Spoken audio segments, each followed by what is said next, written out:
చిన్న ప్రార్థన చేసుకుని వాక్య పరిచర్యలను ప్రార్థించుకున్నాం. కృప కలిగిన తండ్రి, పరిశుద్ధుడా, ప్రేమ కలిగిన మా దేవ తండ్రి, ఇంతవరకు పాటల ద్వారా మిమ్మల్ని గణపరుచున్నామని నమ్ముచున్నాం. తిరిగి సమయం ముందు మీ యొక్క అమూల్యమైన మాటలను మేము వినబోతుండగా వినగలిగిన చెవులను, గ్రహించగలిగే హృదయాన్ని మా అందరకు దయచేయమని, విన్న వాక్యము విడిచిపెట్టక హృదయమందు బదిలిపరుచుకొని మీ యొక్క వాక్యము ద్వారా మా జీవితాలను కట్టుకుంటూ, మా జీవితాలను స్థిరపరచుకుంటూ, ఈ లోకంలో మీ కొరకు జీవించేటువంటి మంచి మనస్సును మా అందరకు దయచేయమని, ఈ యొక్క వాక్య పరిచర్య అంతటిలో మీ సన్నిధిని తోడుగా ఉంచి మమ్మల్ని నడిపించి స్థిరపరచమని ప్రార్థన మీ ప్రియకుమారుడు మా ప్రభువైన క్రీస్తు నామములో ప్రార్థించి వేడుకొనుచున్నాం మా పరమ తండ్రి, ఆమేన్.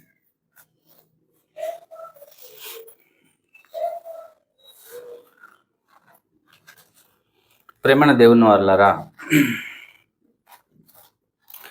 దేవుడు తన యొక్క అపారమైన ప్రేమను బట్టి, తన యొక్క ప్రేమ చేత మనల్ని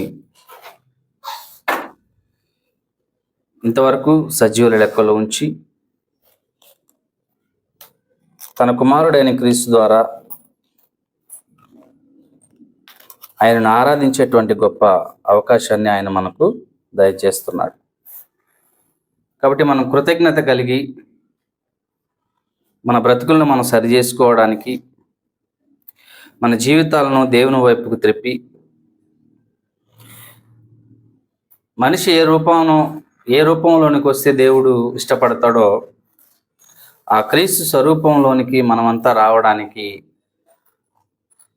ఈ ప్రయత్నమే ప్రతి ఆదివారం ఆరాధనలో మనం కూడుట, దేవుని కుటుంబంగా మనం చేరుట, అలాగే ప్రభు మన కొరకు ఉంచినటువంటి మాదిరి, ఈ లోకంలో మనం ఎలా జీవించాలో, ఒక మనిషి ఈ లోకంలో ఎలా జీవించాలో అలాంటి జీవితం పర్ఫెక్ట్గా జీవించి పరలోకానికి చేరినటువంటి యేసు ప్రభు మనందరికీ మాదిరిగా ఉన్నాడు. తాను సృష్టించినటువంటి తన పిల్లలు ఈ భూమి మీద ఎలా జీవించాలని దేవుడు ఆశపడి ఆదాము అవ్వలని సృష్టించాడో, ఆదాము అవ్వల ద్వారా కోటాను కోట్ల మంది పిల్లలు తనకు కావాలని దేవుడు కోరుకొని, మరి జీవితం ఎలాంటిదై ఉండాలి, ఎందుకు అంత గొప్ప జీవితాన్ని దేవుడు కోరుకుంటున్నాడు మనిషి జీవితంలో అంటే, దేవుడు అలాంటి పరిశుద్ధుడు గనుక, దేవుడు అలాంటి పరిశుద్ధుడు గనుక, ఆయన ఎలాంటి గొప్పవాడో, ఎంతటి ఉన్నతుడో, ఎంతటి పరిశుద్ధుడో, ఎలాంటి పవిత్రుడో, ఆయన కనుకున్నటువంటి పిల్లలు అలాంటి జీవితమే జీవించాలని దేవుడు కోరుకొని ప్రారంభంలో ఒక చక్కని తోటని దేవుడు ఏర్పాటు చేసి అందులో ఆదాముని అవ్వని ఉంచడం అనేది జరిగింది. అయితే పిల్లలు ఎలాంటి జీవితం జీవించాలని దేవుడు ఆశపడి ఆదాము అవ్వలని కలిగించాడో, ఆ జీవితము కలిగించిన కొద్ది రోజులకే 3 నాళ్ళ ముచ్చటగా మారిపోయింది. ఎన్నో ఆశలు పెట్టుకున్నాడు దేవుడు తన పిల్లల పట్ల. వారు ఇలా జీవిస్తే అది చూసి ఆనందపడాలని, సంతోషపడాలని. పరలోకంలో కోటాను కోట్ల మంది దేవదూతలు ఆయనను స్తుతిస్తుంటే ప్రతి గానాలతో, ఆయనకు భయపడుతుంటే, గజగజ వణికిపోతుంటే, ఆయనను చూడడానికి కూడా ధైర్యం చాలనటువంటి వారు, ఆయన దగ్గరగా ఉన్నటువంటి దేవదూతలు, వారికట 6 రెక్కలు ఉంటాయట. 6 రెక్కలుంటే 2 రెక్కలతో ఎగురుతూ, 2 రెక్కలు తమ కాళ్ళను కప్పుకొని, 2 రెక్కలతో తమ కళ్ళను కప్పుకొని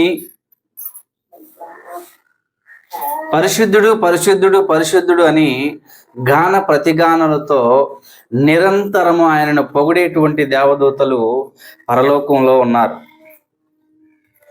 వారికి ఇవ్వబడినటువంటి ఆ ఆరేసి రెక్కలలో ఎందుకు కాళ్ళను కప్పుకున్నారు? ఎందుకు కళ్ళను కప్పుకున్నారు? కళ్ళను ఎందుకు కప్పుకున్నారు వాళ్ళు? ఎందుకంటే వారిని కలిగించినటువంటి దేవుడు ఎంత పరిశుద్ధుడో. ఈరోజు మనం మందిరంలో కూర్చుంటే భయం లేకుండా కూర్చుంటాం కదండి. మనం కూర్చునే విధానం కానీ, మనం వినే విధానం కానీ, మనం వచ్చి కూర్చున్నప్పుడు ఇది దేవుని సన్నిధి అని లోపలికి వచ్చిన మరుక్షణమే మర్చిపోతాం. లోపలికి వచ్చిన మరుక్షణమే ఇది దేవుని సన్నిధి, దేవుని కుటుంబము, ఇక్కడ దేవుడు పరిశుద్ధాత్ముడు ప్రభు అయిన క్రీస్తు ఇక్కడ ఉంటాడని, ఆయన చూస్తుంటాడని ఏమాత్రం కూడా గుర్తుపెట్టుకోకుండా లోపలికి వచ్చిన మరుక్షణమే మర్చిపోయి కూర్చునేటువంటి మనము ఇక్కడ. కానీ పరలోకంలో ఉన్నటువంటి దేవదూతలు ఎలాగుంటారంటే ప్రతి నిత్యము ఆ పరిశుద్ధుణ్ణి తమ కళ్ళతో కూడా చూడలేనంత పరిశుద్ధుడు దేవుడు. ఆల్రెడీ మహిమా స్వరూపం కలిగినటువంటి దేవుడు, మహిమలోకంలో ఉన్నటువంటి దేవదూతలు అలాంటి తేజస్సుని, మహిమని ఈ దేవదూతలు చూడలేక తమ కళ్ళను కప్పుకొని, కాళ్ళను ఎందుకు కప్పుకుంటున్నారు? ఎందుకు కాళ్ళను కప్పుకుంటున్నారో చెప్పండి. అవి బైబిల్లో మనకి అలంకార రూపంగా వ్రాయబడ్డాయి. అలంకార రూపంగా గ్రంథంలో రాయబడిన అందులో నుంచి మనం నేర్చుకోవాల్సినటువంటి నీతి, నేర్చుకోవాల్సినటువంటి పాఠము చాలా ఉందని అలంకార రూపంలో గ్రంథంలో ఈ విషయాలు రాయాల్సి వచ్చింది. ఎందుకు కాళ్ళను కప్పుకున్న ఈ దేవదూతలు తమకి ఇవ్వబడిన 6 రెక్కలతో? చెప్పండి, ఎందుకు కాళ్ళను కప్పుకోవాలి? ఈరోజు మందిరంలో కూర్చుంటే కాళ్ళు బారన జాపి కూర్చుంటాం కదండి. ఎంతమందిని మనం చూడటం లేదు. కనీస గౌరవం ఉండదు, కనీస భయం ఉండదు.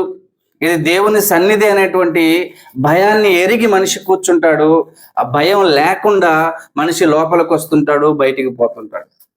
కనుక దేవదూతలు దేవుని సన్నిధిలో గజగజ వణికిపోతూ ఎప్పుడు తమ కాళ్ళను దేవునికి కనపడకుండా కాళ్ళను కప్పుకోవడంలో ఉన్నటువంటి ఉద్దేశం ఏంటంటే దేవుణ్ణి వాళ్ళు ఎంతగా గౌరవిస్తున్నారో, దేవుడు అంటే వారు ఎంతగా భయపడుతున్నారో అక్కడ సన్నివేశాన్ని బట్టి మనం అర్థం చేసుకోవాలని గ్రంథంలో ఆ మాటలు రాయించాడు. ఎందుకు కాళ్ళను కప్పుకొని ఉండాలి? మనం కూడా లోకంలో ఎవరైనా పెద్ద అధికారులు వచ్చారనుకోండి, అధికారుల ముందు మన కాళ్ళ మీద కాలేసుకొని లేకపోతే వాళ్ళ వైపు కాళ్ళు ఇట్ట ఎత్తిపెట్టి కూర్చుంటారా? ఒక కలెక్టరే వచ్చాడు, లేకపోతే ఒక మన ఎమ్మెల్యే గారే వచ్చారు అనుకుందాం, ఆయన కనపడేతాడు, కాళ్ళు ఎత్తి ఆయన ముందు ఇట్ట పెట్టి కూర్చుంటారండి ఎవరైనా? ఎందుకని? ఏమైంది? మన కాళ్ళే కదా, మన ఇష్టం. నెత్తిన పెట్టుకుంటాం, కాలు మీద కాలు వేసుకుంటాం, లేదా ఎటైనా తిప్పుకొని కూర్చుంటాం, మన ఇష్టం కదా. మన కాళ్ళు కాదు. కాళ్ళు నీదైనా ఎదుటి వారి పట్ల నీ గౌరవం ఎలా చూపించాలో అది నీ ప్రవర్తనను బట్టి చూపించాలి. ఎందుకు పరలోకంలో ఉన్నటువంటి దేవదూతలు తమ కాళ్ళని ఎందుకు కప్పుకొని ఉంటాయి? ఎందుకు కళ్ళను కప్పుకొని ఉంటాయి? నిరంతరము తన నోళ్లతో ఎందుకు పరిశుద్ధుడు పరిశుద్ధుడు పరిశుద్ధుడని గాన ప్రత్యగానాలతో నిరంతరం ఎందుకు పొగుడుతుంటాయి? ఏం వాటికి పని లేదా? వారి పనే అది. చూద్దాం ఆ మాట ఎంత బాగుంటుందో ఒకసారి. యెషయా గ్రంథం 6వ అధ్యాయం చూద్దాం. నేను చెప్పింది ఉందో లేదో మళ్ళీ మీరు అనుమానంతో ఎందుకు చూడాలా? యెషయా గ్రంథము 6వ అధ్యాయం ఒకసారి చూద్దాం. నేర్చుకుంటే మంచిదండి, చూసుంటే వచనాలు.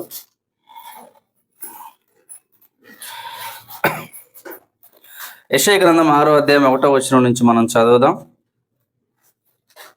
రాజైన ఉజ్జియా మృతి నొందిన సంవత్సరమున అత్యున్నతమైన సింహాసనమునందు ప్రభు ఆసీనుడై ఉండగా నేను చూచితిని. ఆయన చొక్కాయి అంచులు దేవాలయమును నిండుకొనెను. ఆయనకు పైగా సేరూపులను నిలిచియుండిరి. ఒక్కొక్కరికి 6 రెక్కలుండెను. ప్రతి వాడు 2 రెక్కలతో తన ముఖమును, 2తో తన కాళ్లను కప్పుకొనుచు 2తో ఎగురుచుండెను.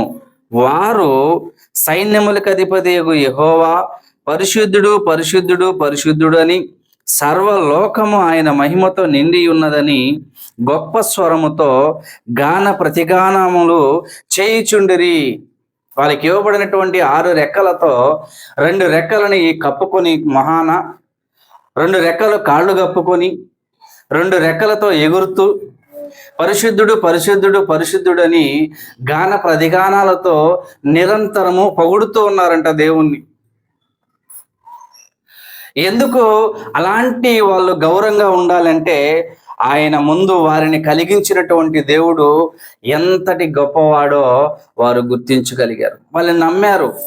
ఎందుకంటే వాళ్ళు చూస్తున్నారు వాళ్ళని కలిగించినది ఆ దేవుడే అని వాళ్ళు నమ్మి వాళ్ళు భయపడి గజగజ వణికిపోతుంటారు. వాటిని బట్టి మనం ఏమి నేర్చుకోవాలంటే, మనం కూర్చున్నది దేవుని సన్నిధి అని, దేవుని సన్నిధిలో దేవుడు ఉంటాడని, ఆయన మనల్ని చూస్తుంటాడని, మనం ఆయనని ఎలా గౌరవించాలో అది మన క్రియల ద్వారా, మన మాటల ద్వారా, మన చూపుల ద్వారా, మన చేష్టల ద్వారా, అంటే మన పనుల ద్వారా మనం ఏం చేయాలంటే ఆయనను గౌరవిస్తున్నట్టుగా చూపించాలి. మనం దేవదూతలే పరలోకంలో గడగడ వణిగిపోతుంటే భూమి మీద తన స్వరూపము తన పోలికతో పుట్టినటువంటి మనిషి మొదట్లోనే అడుగులు తప్పేశాడు. ఆదామును తయారు చేసేటప్పుడు ఆయన ఎలాగ అనుకుని ఆయన ఆదామును తయారు చేశాడంటే, ఇదిగో నేను ఎలాంటి జీవితం ఈ మనిషి జీవించాలనుకుంటున్నానో అలాంటి జీవితం ఆదాము జీవిస్తాడు అని అనుకుంటూ ఆదాముని తయారు చేశాడండి. ఆదామును తయారు చేసిన తర్వాత ఆయనకు మంచి జీవితాన్ని, మంచి లైఫ్ని అనుగ్రహించాడు. ఎలా అంటే తనలో ఉన్న జీవవాయువును మరి ఆదాములోనికి పంపించాడు. నాసిక రంధ్రముల ద్వారా తన జీవవాయువును ఊదగా నరుడు జీవాత్మ ఆయన చక్కగా తన చేతులతో నిర్మాణం చేసినటువంటి ఆదాము దేహాన్ని ఇప్పుడు దేవుడు తన చిత్తాన్ని పండించాలి అంటే ఎలాంటి జీవితం జీవిస్తే దేవుడు ఇష్టపడతాడో అలాంటి జీవితం ఆదాము జీవించాలంటే ఇప్పుడు ఆదాములోకి ఏమి రావాలంట? శరీరంలోనికి ఆత్మ రావాలి, జీవం రావాలి. ఇప్పుడు ఆ జీవాన్ని ప్రసాదించింది ఎవరట? దేవుడు కదండి. ప్రతి మనిషికి జీవమును, ఊపిరిని, సమస్తాన్ని దయచేసిన వాడు ఎవరట? దేవుడు కదా. మరి ఎందుకు ఆదాముకి ఎలాంటి అవకాశం ఇచ్చి ఏదోను వనాన్ని వేసి అక్కడ పెట్టాడు? ఆయన యోగక్షేమం ఎరిగినటువంటి దేవుడు ఆదాము పక్కటెముకల్లో నుంచి అవ్వను తీసి వారిద్దరిని ఎందుకు అక్కడ జతపరిచి ఉంచాడు అంటే, నా కలలో పండించే నా పిల్లలు కావాలి, ఇది నా కుటుంబం, ఇది నా కుటుంబం, ఇది నా వ్యవసాయం, ఇది నా పని, నేను ఏర్పాటు చేసుకున్నటువంటి ఇదిగో నా పని, ఇది నా కుటుంబం అని అవ్వ ఆదాములను చూసి మురిసిపోయేవాడు పాపం. ప్రతిదినం వచ్చేవాడంట చల్లపూట, ఆదాము అవ్వలతో ముచ్చటించేవాడట, వెళ్ళిపోయేవాడట. అయితే వారిని సృష్టించిన తర్వాత ఈ యొక్క ముచ్చట ఎన్ని రోజులు నిందో 3-4 ముచ్చటగా మారిపోయింది. దేవుడు కలగనటువంటి కళ అంతా వ్యర్థమైపోయింది, శూన్యమైపోయింది. దేని చేత అంటే ఇదిగో సాతానుడు మాటలు వినడం ద్వారా. దేవుడు మనల్ని ప్రేమించి మంచి వాతావరణాన్ని ఇచ్చి చక్కని ప్రకృతిని ఇచ్చి మనం పాపంలో పడిపోయినప్పుడు తన కుమారుడైన క్రీస్తుని ఈ లోకానికి పంపించి ఆయనను సిలువలో చంపి ఎందుకు ఇంత పని చేయాల్సి వస్తుంది? దేవుడు ఎందుకు చేయాల్సి వచ్చిందంటే, ఆదాముని తయారు చేసేటప్పుడు, ఆదాముని కనేటప్పుడు ఆయన సంకల్పం ఏదైతే సంకల్పించుకున్నాడో, ఎవరినైతే చూశాడో వారందరూ ఆయన పిల్లలు కావాలని, వారు రక్షింపబడాలని, ఇదిగో వీరు నాశనం అయిపోతున్నప్పుడు, వీరు పాపంలో పడిపోతున్నప్పుడు తన కుమారుణ్ణి చూస్తూ ఉండలేదు దేవుడు. పోతే పోయారులే అని చెప్పి మొత్తాన్ని తీసుకుపోయి నరకంలో పడేద్దాం అనుకున్నాడా? అలా అనుకోవడానికి ఆయనకి అవకాశం లేదండి. ఎందుకో తెలుసా? ఆయన కలలు గన్న తన కుటుంబం ఇది. పిల్లలు చెడిపోతుంటే పక్కన వాళ్ళు ఏమంటారంటే, ఆ పిల్లల్ని కనని వారు పక్కన వాళ్ళు ఏమంటారంటే, ఎందుకు వాడిని ఇన్ని రోజులు సాగదీస్తావు ఎందుకు? వాడిని తన్ని తగలేయచ్చు కదా, వాడిని వాళ్ళకి బట్టి ఇచ్చు కదా, వీళ్ళకి బట్టి ఇచ్చు కదా, నాలుగు తగిలి ఇచ్చు కదా అని అంటారా లేదండి? ఖచ్చితంగా అంటారు. కానీ వాళ్ళని కన్న తల్లిదండ్రులు అలాగ ఆలోచిస్తారా? చెప్పండి ఒకసారి. అలాగ ఆలోచిస్తారా? అలాగ ఆలోచించారు. పక్కన ఉన్నటువంటి ఆలోచనకి, వారిని కన్న తల్లిదండ్రులకు ఉన్నటువంటి ఆలోచనకి వ్యత్యాసం ఉంటుందండి. పక్కన వాళ్ళు అందరూ అంటారు, ఎందుకు ఇంకా వాడిని పట్టుకొని ఊగులాడతాం, వాడిని తన్ని తగలేయచ్చు కదా, వాడిని పోలీసులో పట్టించి 4 ఎరగొట్టించు కదా, పక్కన వాళ్ళు అంటారు. కానీ కన్న తీపి మాత్రం అలా అనుకోదు అండి. వాస్తవా కాదా? చెప్పండి ఒకసారి. దేవుడు కూడా తన కన్నటువంటి బిడ్డలు నాశనం అయిపోతున్నప్పుడు వారిని మరలా తన గూటికి చేర్చుకోవడానికి ఆయన ఏం చేయడానికైనా మరి ఆయన దిగొచ్చేసాడు. ఏమి చేయడానికైనా ఆయన దిగొచ్చేస్తాడు. తన కుమారుడైన క్రీస్తునే ఈ లోకానికి పంపించేశాడు. దేవ స్వభావంతో ఉన్నటువంటి క్రీస్తుని ఈ లోకానికి పంపించేశాడు. ఎందుకంటే నేను కలలగల్లా నా పిల్లలు నాశనానికి వెళ్ళిపోతున్నారు. నా పిల్లలు నా కుటుంబంలో ఉండాల్సింది ఇదిగో అపవాది సొత్తు అయిపోతున్నారు. వాడి వెంట వెళ్ళిపోతున్నారు, నాశనానికి వెళ్ళిపోతున్నారు. దేవుడు చూస్తూ ఊరుకోలేదు. దేవుడు చూస్తూ ఊరుకోలా. ఆయన చేయాల్సినటువంటి గొప్ప కార్యాన్ని లోకమందు చేశాడు. క్రీస్తుని లోకానికి పంపించాడు. క్రీస్తుని సిలువలో చంపాడు. మనల్ని బ్రతికించి మరలా తన గూటికి చేర్చుకోవడానికి ఆయన గొప్ప ప్రక్రియని మొదటి శతాబ్దంలో చేశాడని మనం చూడొచ్చు. అందుకే మనం వాక్యపఠన భాగాన్ని మనం చదువుకుందాం ఒకసారి. అందుకే ఈ వాక్య భాగాన్ని మనం ఎంచుకున్నాం. ఎఫెసీ పత్రిక 3వ అధ్యాయము 14వ వచనం. ఎఫెసీ పత్రిక 3వ అధ్యాయం 14వ వచనం. ఈ హేతు చేత పరలోకమునందును భూమి మీదను ఉన్న ప్రతి కుటుంబము ఏ తండ్రిని బట్టి కుటుంబం అని పిలువబడుచున్నదో. పరలోకమందు ఉన్నటువంటి దేవునికి పరలోకంలో ఒక కుటుంబం ఉంది, భూమి మీద ఒక కుటుంబం ఉంది.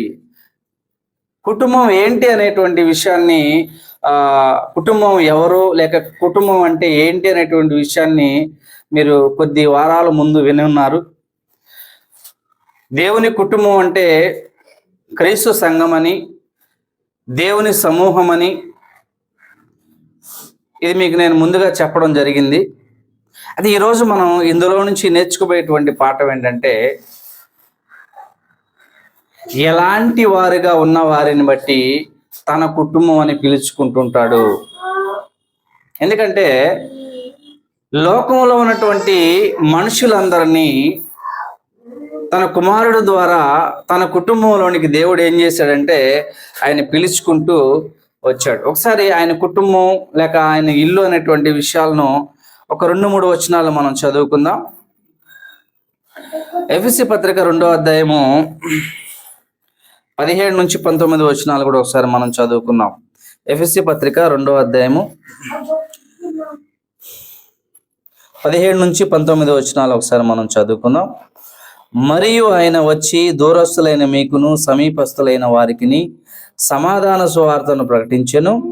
ఆయన ద్వారానే మనము ఉభయులము ఒక ఆత్మ యందు తండ్రి సన్నిధికి చేరగలిగి ఉన్నాము. కాబట్టి మీరిక మీదట పరజనులను పరదేశులనై ఉండక పరిశుద్ధులతో ఏక పట్టణస్థులను దేవుని ఇంటివారునై ఉన్నారు. ఎవరట? క్రీస్తు ద్వారా పిలువబడుతున్నటువంటి వారందరూ ఏ ఇంటి వారు అంటున్నాడు ఇక్కడ? ఏ ఇంటి వారు అంటున్నట? దేవుని ఇంటి వారునై ఉన్నారు. ఇప్పుడు నేనున్నాను, నా కుటుంబానికి పెద్ద ఎవరు? నా కుటుంబానికి పెద్ద నేను ఏ కుటుంబీకుడిని నేను అంటే మా నాన్న పేరు చెప్తాను. మా నాన్న పేరు చెప్తాను, నేను పలానా ఆయన కుటుంబానికి చెందిన వాడిని. భూమి మీద అలాగే మీరందరూ కూడా మీరు ఏ కుటుంబానికి చెందిన వాళ్ళు అంటే మీ ఇల్లు ఏ ఇల్లు అని అంటే, లేదంటే మనం ఒక ఊరికి వెళ్ళాం అనుకుందాం. ఒక ఊరికి వెళ్ళినప్పుడు ఏ ఇంటికి వచ్చారు మీరు అని అడుగుతారు, అంటారా లేదండి? ఈ ఊరు నుంచి మనం వేరే ఊరికి పోయాం, అలా అక్కడికి పోయి బజార్లో తిరుగుతున్నాం. బజార్లో తిరుగుతున్నప్పుడు ఎక్కువ పల్లెటూరులో ఉన్న వాళ్ళు ఏమంటారంటే ఎవరింటికి వచ్చారు ఏంటి అని అంటారు, అంతే కదండి? అంటే ఎవరింటికి వచ్చారు, ఏ ఇంటి వాళ్ళు మీరు, ఏ ఇంటో వాళ్ళకి సంబంధించిన వాళ్ళు అనే మాట మనం ఎలా అయితే మాట్లాడుకుంటామో, క్రీస్తు ద్వారా పిలువబడినటువంటి వారంతా దేవుని ఇంటివారు. భూమి మీద ఉన్నటువంటి మనుషులు క్రీస్తు ద్వారా పిలువబడినటువంటి వారంతా మనం ఏమని చెప్పుకోవాలట? మనం ఇంక వేరే వర్గానికి చెందిన వాళ్ళం కాకూడదండి. భూ సంబంధంగా ఏ వర్గానికి మనం చెందిన వారంగా చెందమండి. అయితే మనం ఒకే క్రీస్తు రక్తము చేత కడగబడినటువంటి వారుగా దేవుని ఇంటి వారము. ఏంటి వారమంట? దేవుని ఇంటి వారము. నేను దేవుని ఇంటికి సంబంధించిన వాడిని. నాకు యజమానుడు తండ్రి లేక పరలోకమందున్నటువంటి దేవుడు నాకు యజమానుడిగా ఉన్నాడు. హెబ్రీ పత్రిక 3వ అధ్యాయము 5 నుంచి 7 వచనాలు కూడా ఒకసారి మనం చదువుకున్నాం. హెబ్రీ పత్రిక 3వ అధ్యాయము 5 నుంచి 7 వచనాలు మనం చదువుకున్నాం. ముందు చెప్పబో సంగతులకు సాక్షాత్తముగా మోసే పరిచారకుడై ఉండి దేవుని ఇల్లంతటిలో నమ్మకముగా ఉండెను. ఇక్కడ కూడా మోషే గారు తన ఇల్లంతటిలో నమ్మకముగా ఉండేను అనేటువంటి మాట ఉంటుంది కదా. మోషే ఏ ఇంట్లో నమ్మకంగా ఉన్నాడు? దేవుని ఇల్లు అంటే అప్పుడు ఏంటి? మోషే కాలంలో దేవుని ఇల్లు ఏంటి? మోషే కాలంలో దేవుని ఇల్లు అంటే ఇశ్రాయేలు ప్రజలందరూ దేవుని ఇంటివారు. ఇశ్రాయేలు అందరికీ ఆయన తండ్రిగా ఉన్నాడు. వారందరూ ఆయనకు కుమార్తెలు కుమారులుగా ఉన్నారు. పరలోకమందున్నటువంటి దేవునికి కుటుంబంగా ఉంది భూమి మీద ఉన్నటువంటి ఇశ్రాయేలు ప్రజల యొక్క సమూహము. ఐగుప్తు దేశం నుంచి కనానులోనికి నడిపిస్తూ వస్తున్నటువంటి వారు సుమారుగా ఒక 30 నుంచి 40 లక్షల మంది ఇశ్రాయేలు ప్రజలు ఉంటే, ఈ 40 లక్షల మంది ప్రజలు దేవుని కుటుంబంగా దేవుడు భావిస్తున్నారు. వీరు నా ప్రజలు, నేను వారి దేవుడినై ఉందును, వారు నాకు ప్రజలై ఉందురు, నేను వారిలో నివసించి సంచరించుతును. ఇప్పుడు ఇక్కడ మోషే గారు ఏ ఇల్లంతటిలో నమ్మకమైన వాడిగా ఉన్నాడు అంటున్నాడంటే, ఆ కాలంలో ఇశ్రాయేలు ప్రజలందరూ దేవుని కుటుంబానికి చెందినటువంటి వారు.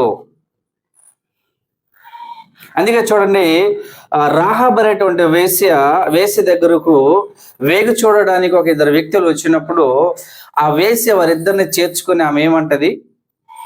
మీరు నమ్ముకున్న దేవుడు గొప్పవాడు, లోకంలో ఉన్న దేవుళ్ళ కంటే మీరు నమ్ముకున్న దేవుడు గొప్పవాడు, బలవంతుడు, ఖచ్చితంగా మా ఊరిని కూడా మా దేశాన్ని కూడా మీకే అప్పగిస్తాడు మీ దేవుడు. అంటే మీరు నమ్ముకున్నటువంటి దేవుడు గొప్పవాడు, ఆయనే నిజమైన దేవుడు, ఆయనే సర్వశక్తి కలిగినటువంటి దేవుడు, ఆయనే ఆకాశమును భూమిని కలిగించినటువంటి వాడు. అంటే ఇప్పుడు చూడండి,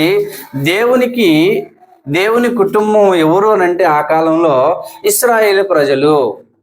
ఇప్పుడు ఇశ్రాయేలు ప్రజలు అనేటువంటి దేవుని కుటుంబంలో మోషే గారు ఎలా ఉన్నారంట? నమ్మకంగా పనిచేస్తున్నాడు. తన నమ్మకాన్ని ఒక దిక్కడ ఎలా బాగా కనపరుచుకున్నాడో మనం ఒకసారి ఆలోచన చేద్దాం. ఎక్కడ కనపరుచుకున్నాడంటే, ఇశ్రాయేలు ప్రజల మీద దేవుడు కోపగించుకున్నప్పుడు దేవుడు మోషేతో ఒక మాట అంటాడండి. వీళ్ళందరి వలన నేను విసిగిపోయి ఉన్నాను మోషే, నీకు 2 కొడుకులు ఉన్నారు కదా, నీ ఇద్దరు కొడుకుల్లో నుంచి ఇదిగో ఇంతమందిని మళ్ళా నేను పుట్టిస్తాను, ఈ స్పాట్ ఇక్కడ ఈ అరణ్యంలో వీళ్ళందరూ నేను చంపేస్తానయ్యా అని అంటాడు. దేవుడు మోషేతో అంటాడు. అయితే మోషే నమ్మకమైన వాడు. ఎంత నమ్మకమైన వాడంటే మోషే దేవునికి ప్రార్థన చేశాడు. నిజంగా స్వార్థపరుడై ఉంటే మోషే, నమ్మకమైన వాడు కాకపోయి ఉంటే మోషే ఏమని ఉండాలంటే, ఇదేదో మంచి ఆఫర్ లాగుందే, వీళ్ళందరిని లేపేస్తాడంట, నా కుటుంబంలో ఉన్న ఇద్దరు కొడుకుల్లో నుంచి మళ్ళా ఇంతమందిని పుట్టిస్తాడంట, ఈ కనాను దేశం మొత్తాన్ని నా సంతానమే ఉండబోద్దట. అంటే ఎంత ఆశ అండి, ఎంత బాగుంటుంది కదండి, చాలా బాగుంటుందా? అవును, ఊరంతా మనమే దోసుకొని తినాలంటే మనకు చాలా ఆశ కదండి కదా. ఊళ్ళోదంతా మనమే తినాలంటే మనకు భలే ఆశ కదండి. ఊళ్ళో మనం తప్ప ఇంకెవరు బతకూడదు, మనమే బాగుండాలా, మన ఇంటి వెనకోళ్ళు ఇంటి ముందు వాళ్ళు అందరూ నాశనం అయిపోయినా బాధ లేదంటే మనకి ఎంత ఆశ అండి. ఆశే కదా, మనకు ఆశేనండి. కానీ మోషే గారు అలాంటోడు కాదు. మోషే అలాంటోడు కాదు, నమ్మకమైన వాడు మోషే. ఎలాంటి వాడంటే, అయ్యా నువ్వు అలా అనవద్దు, నాకు ఉంటే ఇద్దరు కొడుకులు ఉంటారేమో కానీ నువ్వు మాత్రం ఈ ప్రజలందరినీ ఏమీ చేయకూడదు, వారే నీ ప్రజలు, వారి ద్వారానే నీకు మహిమ కలగాలి, వారందరూ నువ్వు ఇక్కడ చంపేయగలవు కానీ నీకు గొప్ప పేరు రాదు, వారిని నువ్వు చేర్చాలనుకున్నటువంటి భూభాగంలోనికి చేర్చినప్పుడు మాత్రమే నిన్ను ప్రపంచ దేశాలలో ఉన్నటువంటి ప్రజలందరూ గొప్పగా చూస్తారు, వారిని ఏం చెయ్యొద్దు, వారిని క్షమించు అని మోషే ప్రార్థన చేస్తాడండి. ఎంత నమ్మకమైన వాడండి మోషే నిజంగా. అందుకంటున్నాడు ఇక్కడ, మోషే తన ఇల్లంతటిలో నమ్మకముగా ఉండెను.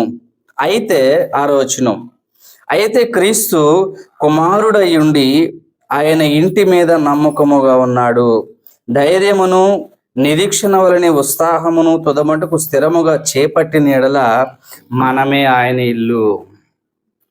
ఎవరంట? ఇప్పుడు దేవుని ఇల్లు మనమే. ఆ కాలంలో ఇశ్రాయేలు ప్రజలు ఎలా అయితే దేవుని కుటుంబమో, ఈరోజు తన కుమారుడైన క్రీస్తు ద్వారా ఆయన కార్చినటువంటి అమూల్యమైన రక్తము చేత కడగబడినటువంటి మనము ఆయన చెప్పినటువంటి రూపంలోనికి వస్తే మనమే ఆయన ఇల్లు, మనమే ఆయన ఇల్లు, మనము దేవుని ఇంటి వారము అంటున్నాడండి. ఓకేనా? ఇప్పుడు అర్థమవుతుంది మనకి దేవుని ఇంటి వారు, దేవుని ప్రజలు ఎవరు అనంటే, దేవుని కుటుంబంలో పిల్లలు ఎవరు అనంటే, క్రీస్తు రక్తము చేత కడగబడినటువంటి వారు దేవుని యొక్క పిల్లలు, దేవుని కుటుంబంలో చేర్చబడినటువంటి వారు. అయితే ఇక్కడ విచిత్రం ఏంటంటే, ప్రపంచంలో ఉన్నటువంటి మనుషులందరినీ దేవుడు కలిగించలేదా? ఒక ఇశ్రాయేలు ప్రజలను మాత్రమే కలిగించాడా దేవుడు? ఒకసారి మనం ఆలోచన చేయాలి. ఇశ్రాయేలు ప్రజలను మాత్రమే కలిగించాడా దేవుడు? ప్రపంచంలో ఉన్నటువంటి మనుషులందరినీ దేవుడు కలిగించలేదా? ఆయన ఎవరెవరికి దేవుడు? ఒకసారి మనం చదువుదాం లేఖనాలని. ఆదికాండం 24వ అధ్యాయం. ఆయన ఒక ఇశ్రాయేలు ప్రజలకు మాత్రమే దేవుడిగా ఉన్నాడా, లేకపోతే మిగిలిన వారికి దేవుడు కాదా, మిగిలిన వారిని ఆయన కలిగించలేదా అనేటువంటి మాట గురించి మనం జవాబును మనం వెతుకుదాం. ఎవరికి దేవుడిగా ఉన్నాడు ఆయన అంటే, ఆదికాండం 24వ అధ్యాయము 4వ వచనాన్ని ఒకసారి మనం చదువుదాం. నా స్వదేశమందును నా బంధువుల యొద్దకు వెళ్ళి ఇస్సాకును నా కుమారునికి భార్యను తెచ్చుటకు ఆకాశం యొక్క దేవుడును భూమి యొక్క దేవుడైన యెహోవా తోడని నీ చేత ప్రమాణము చేయించెదను. ఇక్కడ మరి అబ్రహాం గారు తన దగ్గర ఉన్నటువంటి ప్రధాన దాసుడు ఒక ఆయన ఉన్నాడు, చాలా నమ్మకమైనటువంటి వ్యక్తి. ఈ నమ్మకమైన వ్యక్తిగా ఉన్నటువంటి ఈ ప్రధాన దాసుడిని పిలిపించి అబ్రహాము తొడ కింద దాసుని యొక్క చేయిని పెట్టి ప్రామిస్ చేస్తున్నాడు. ఏంటా ప్రామిస్ అంటే, ఇదిగో ఇక్కడ ఉన్నటువంటి ప్రజలందరిలో ఆడపిల్లల్లో ఏ ఒక్కరిని కూడా నా కుమారుడికి ఇస్సాకుకి నువ్వు పెళ్లి చేయడానికి లేదు, అయితే నా కుమారుడైనటువంటి ఇస్సాకుకి అమ్మాయిని నువ్వు ఎక్కడి నుంచి తీసుకొస్తావంటే, స్వదేశానికి వెళ్ళు, అక్కడ నా సంతానంలో ఉన్నటువంటి వారు ఉన్నారు, నా తండ్రి సంతానంలో నుండి వచ్చినటువంటి వారు ఉన్నారు, వారిలో ఒక కుమార్తెని తీసుకుని వచ్చి నా కుమారుడికి నీవు వివాహము చెయ్యాలి అని ప్రామిస్ చేస్తూ తన దాసుడితో అబ్రహాం మాట్లాడుతున్నటువంటి మాట ఏంటంటే, ఆకాశము యొక్క దేవుడును భూమి యొక్క దేవుడైన యెహోవా. యెహోవా దేవుడు ఆకాశానికి భూమికి సమస్తానికి ఆయనే దేవుడా? కొద్ది భాగానికే దేవుడా? అమెరికా ఇప్పుడు కొంతమంది ఏమంటారంటే, మన భారతదేశంలో యేసు ప్రభువుని కానీ లేకపోతే బైబిల్ని కానీ యేసు ప్రభు గురించి బోధించినా కానీ ఇదంతా ఒక మతం అని, ఇది విదేశీ మతం అని, యేసు ప్రభు విదేశాలకి దేవుడు అంట, విదేశాల్లో ఉన్న ప్రజలకి దేవుడు అంట, భారతదేశంలో ఉన్న ప్రజలకి ఆయన దేవుడుగా ఉండలేడట. అంటే లోకం యొక్క ఆలోచన ఏంటంటే, పూర్వకాలంలో అంటే క్రీస్తు ఇశ్రాయేలు ప్రజల్లో జన్మించాడు కదా, సువార్త అక్కడి నుంచి ఈ దేశానికి వచ్చింది కాబట్టి ఈ దేశంలో ఉన్నటువంటి ప్రజలు ఏమనుకుంటున్నారంటే, ఈ మన దేశానికి సంబంధించిన కాదు ఈ దేవుడు ఎవరికి దేవుడు అంట? మన దేశానికి సంబంధించినోడు కాదు, ఈయన ఇతర దేశాలకు సంబంధించిన దేవుడు అని మన భారతదేశంలో ఉన్న జ్ఞానవంతులు అంటారు. మరి అన్ని జ్ఞానవంతులు అనాలో మరి ఏమనాలో నాకైతే తెలియదు. కానీ ఇదిగో ఆకాశం ఒకటే భూమి ఒకటే, ఆకాశం ఒకటే అయినప్పుడు భూమి ఒకటే అయినప్పుడు ఈ భూమిని కలిగించినటువంటి దేవుడు కూడా ఒకడే కాక 100 మంది ఉంటారా అండి? మనం నివసిస్తున్నటువంటి భూమి ఒకటే అయినప్పుడు ఒక భూమిని 100 మంది దేవుళ్ళు పుట్టించారా, లేకపోతే ఒకే దేవుడు పుట్టించాడా? అందుకే అంటున్నాడు, ఆకాశము యొక్క దేవుడును భూమి యొక్క దేవుడునైనా యెహోవా. అంటే ఆకాశాన్ని కలిగించిన దేవుడు, భూమిని కలిగించిన దేవుడు ఒక్కడే. అంటే భూమిని కలిగించిన దేవుడు ఒక్కడే అయినప్పుడు భూమి మీదే అమెరికా ఉంది, భూమి మీదే భారతదేశం ఉంది, భూమి మీదే జపాన్ ఉంది, భూమి మీదే ఇజ్రాయిల్ కంట్రీ కూడా ఉంది. అంటే భూమిని మొత్తాన్ని ఒకే దేవుడు కలిగించినప్పుడు మరి ఇక్కడ ఉన్నటువంటి ప్రజలకు ఈయన ఫారం దేవుడు అంటే, ఈయన ఏ దేవుడట? ఫారం దేవుడు, ఇతర దేశాల దేవుడు, మన దేశ దేవుడు కాదు. తెలియనటువంటి అమాయక ప్రజలు, చరిత్ర తెలియనటువంటి అమాయక ప్రజలు మాట్లాడేటువంటి మాటలని మనం అనుకోవచ్చు. అయితే దేవుడు అంటున్నాడు ఇక్కడ తన లేఖనాల్లో మనకి తెలియజేస్తున్నాడు, ఆకాశానికి భూమికి ఒకే ఒక దేవుడు, ఆయనే యెహోవా. కదండి? అంటే భూమిని అనే మాట ఎందుకు అంటున్నాడంటే, భూమిని గురించి కాదు ఇక్కడ చెప్పబడింది, భూమి మీద ఉన్నటువంటి సమస్త ప్రజలకు కూడా ఆయనే దేవుడు. అంతే కదండి? చూద్దాం, ఆ మాట కూడా మీకు కలిసి వచ్చేటట్టు చెప్పాలి. నేను ఒకటే చెప్పి ముగిస్తే బాగోదు. యెషయా గ్రంథం 54వ అధ్యాయం. ఈ విషయాలని మనం తెలుసుకొని ఉంటే మన విశ్వాస జీవితం బలపడడానికి అవకాశం ఉంటుందండి. మనం ఏమీ నేర్చుకోకుండా, ఏమీ చదవకుండా మనం ఎలాగైతే తరగతులు ఫెయిల్ అయిపోతామో, ఏదో దేవుడు తన జీవితంలో కూడా మనం ఉన్నత లోకానికి మనం చేరుకోవాలంటే మనం కూడా ఈ విషయాలన్నీ తెలుసుకుంటేనే విశ్వాస జీవితంలో మనం పాస్ అవుతాం. అప్పుడే మనం పరలోకానికి చేరుకుంటాం. యెషయా గ్రంథం 54వ అధ్యాయము 5వ వచనంలో మరి ఈ దేవుడు ఎంతమందికి దేవుడు అని చెప్తున్నాడు ఒకసారి మనం చూద్దాం. యెషయా గ్రంథం 54వ అధ్యాయం 5వ వచనం, నిన్ను సృష్టించిన వాడు నీకు భర్త అయి ఉన్నాడు, సైన్యములకు అధిపతి యెహోవాని ఆయనకు పేరు, ఇశ్రాయేలు యొక్క పరిశుద్ధ దేవుడు నీకు విమోచకుడు, సర్వలోకమునకు దేవుడని ఆయనకు పేరు. ఈ దేవుడు సర్వలోకానికి దేవుడు. ఆంధ్రప్రదేశ్ ఒక దేవుడు, తమిళనాడుకు ఒక దేవుడు, తెలంగాణకు ఒక దేవుడు కాదండి. సర్వలోకానికి ఒక్కడే దేవుడు, సర్వలోకానికి ఒక్కడే దేవుడు, సర్వలోకానికి దేవుడని ఆయనకు పేరు, ఆయనే యెహోవా. సర్వలోకాలని కలిగించినటువంటి వాడు ఒక్కడే గనుక సర్వలోకంలో ఉన్నటువంటి ప్రజలందరికీ కూడా ఒక్కడే దేవుడు ఉంటాడు, ఒక్కడే దేవుడు ఉంటాడు. అయితే మరి ఎందుకు మరొక మాటను చూద్దాం. ఆ ఒక్క దేవుడు నేను అబ్రహాము దేవుడను, ఇస్సాకు దేవుడను, యాకోబు దేవుడను అని సపరేట్గా ఎందుకు అంటున్నాడో ఒకసారి మనం ఆలోచన చేయాలి. చూద్దాం ఆ మాటను కూడా ఎంత బాగుంటుందో. మరి నిర్గమకాండము 3వ అధ్యాయం 6వ వచనం. నిర్గమకాండము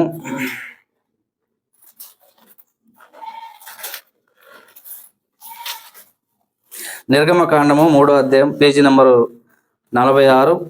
నిర్గమకాండము 3వ అధ్యాయము 6వ వచనం ఒకసారి మనం చదువుదాం. నిర్గమకాండము 3వ అధ్యాయము 6వ వచనం. మరియు ఆయన, నేను నీ తండ్రి దేవుడను, అంటే అబ్రహాము దేవుడను, ఇస్సాకు దేవుడను, యాకోబు దేవుడను అని చెప్పగా మోషే గొర్రెలు మేపుతున్నాడు మిద్యాను ప్రదేశంలో. మేపుతున్నప్పుడు కొండ మీద ఒక పొద, ఎత్తైన ఒక కొండ మీద పొద మండుతూ ఉందంట, దగదగదగ మండిపోతుందంట. కిందనున్న మోషే ఏం చేస్తాడంటే గొర్రెలు మేపుకుంటూ ఏంటి ఆ ప్రచండమైన వెలుగు అని చెప్పి ఒకసారి ఆ కొండ వైపు చూసినప్పుడట ఆ కొండ మీద ఒక పెద్ద పొద ఉంటే ఆ పొద నడిమిన దగదగ మండుతూ పెద్ద మంట వస్తుందంట.